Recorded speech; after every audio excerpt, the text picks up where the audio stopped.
ફિરંગીઓ આવ્યા, ઘણી બધી પ્રજાઓ આવી, છેલ્લે ફ્રેન્ચો પણ આવ્યા.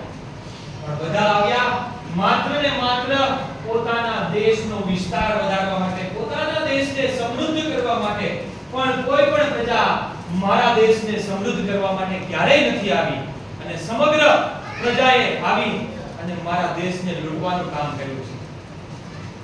તમે મને ઓળખ્યો? નહીં ઓળખ્યો હોય, મારા પેટ માટે, આ પાપી પેટ માટે અને મારા પરિવારના ગુજરાન માટે હું અંગ્રેજ સરકારની ગુલામી કરવા માટે મજબૂર બન્યો હતો. અને એટલે જ મારે સૈનિક તરીકે અંગ્રેજ સરકારમાં જોડાવવું પડ્યું. નહીતર હું એ ગુલામી સહન ના કરત. પણ જ્યારે અંગ્રેજોએ આપણા ધર્મ ઉપર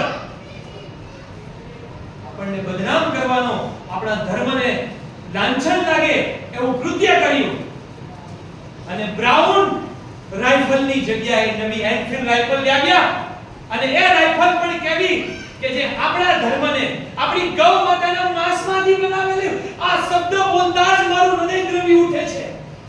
આવું કૃત્ય કરી અને અંગ્રેજો આપણા હિન્દુ ધર્મને બદનામ કરવા માંગતા હતા. આ મારાથી જોઈ શકાયું નહીં. અને 29 માર્ચના રોજ જ્યારે બંગાળની અંદર એક સભાની અંદર, એક છાવણીની અંદર જ્યારે આ રાઇફલનો ઉપયોગ કરવાનો આદેશ આપવામાં આવ્યો, ત્યારે સૌપ્રથમ વિરોધ મેં કર્યો. એ રાઇફલનો ઉપયોગ નહીં કરવો. કારણ કે આ રાઇફલમાં મારી ગૌ માતાનું માંસ છે, અને ગૌ માતાનું માંસ છે અમારા ધર્મ માટે, અમારા હિન્દુઓ માટે એમ કહેવાય કે પાપ સમાન છે. આવો ઇનકાર કર્યો ત્યારે મને મેજરે મારી ધરપકડ કરવાનો આદેશ આપ્યો, અને તરત જ મેં ધર કરી અને એને મેં ત્યાં જ ઢાળી દીધો. મને પકડવાનો પ્રયત્ન કર્યો, પણ તો એક બીજા મેજરને મારી નાખ્યો. મને એનો આનંદ છે કે મેં મારા દેશ માટે બે મેજરને મારી નાખ્યા હતા.